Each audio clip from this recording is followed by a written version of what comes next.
Hello everyone, and welcome back. In this tutorial, I'll show you how to transcribe any speech-to-text for free using OpenAI's Whisper AI. First, open your web browser and go to the official OpenAI Whisper website. You can also find it by searching OpenAI Whisper online once you're on the page.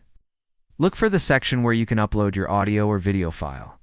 It's usually very straightforward. Click Upload and select the file you want to transcribe.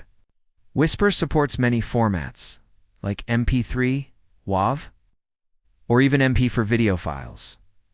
After uploading, choose your transcription settings. You can pick the language or let Whisper detect it automatically. Now, click the Transcribe button.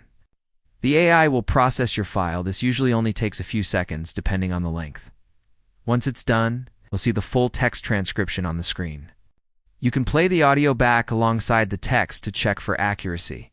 If everything looks good, you can copy the text with one click or download it as a text file, and that's it. You've just turned speech into text easily and for free using AI. If you found this helpful, feel free to like this video, and I'll see you in the next one.